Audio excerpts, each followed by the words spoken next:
दाइ अनि हाम्रो यो नेपालमा चाहिँ हुन्छ नि राष्ट्रपतिले चलाउनु दियो भने त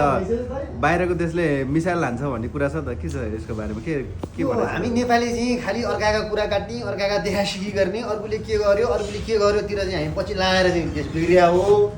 हामी आफै देश बनाउनुतिर लाग्नुपर्छ अर्काले के गर्नुपर्छ भन्नेतिर लाग्ने होइन क्या हामी बाहिरी सहयोग त लिनु परेन होइन त सहयोग भन्ने कुरो जसले जे पनि जहाँ पनि लिने हो आफै माग्न नजाने सहयोग थाप्ने हो क्या अब त्यो आफ्नो मनले आफ्नो इच्छाले दिएको कुराहरूलाई डिनाइ गर्ने कुरै भएन एक्सेप्ट गर्ने हो क्या तपाईँ राजनीतिकमा कहिले आउने प्लानिङ गरिरहनु भएको छ त म राजनीतिकमा अहिले रिसेन्ट आउँदियो होला मलाई टाइम लाग्छ राजनीतिमा आउनलाई मै किन आउनु पऱ्यो र अब अलि राम्रा गर्ने मान्छेलाई समर्थन गरे देश बनाउने मान्छेलाई समर्थन गरे भइहाल्यो नि जसले गरे पनि गरेको हो क्या हामी यस्तो युवाले जसले गरे पनि हो देश विकास गरे हो मै आउनुपर्छ भन्ने छैन हामी जस्तो युवाहरू चाहिँ अहिले पार्टीको झोले भएर हिँड्दा चाहिँ के भन्न चाहनुहुन्छ त्यो पार्टीको झोला पाउन छोडिदिनुहोस् तपाईँहरू झोला पुरानो भयो झोलै पुग्ने भए पनि नयाँ झोला पुग्नुहोस् तपाईँहरू त्यो पुरानो झोला छोडिदिनुहोस् नयाँ पुग्नुहोस् नयाँ भिजन भएको झोला पुग्नुहोस् नयाँ चाहिँ प्रोग्रामिङहरू भएका झोलामा पुग्नुहोस्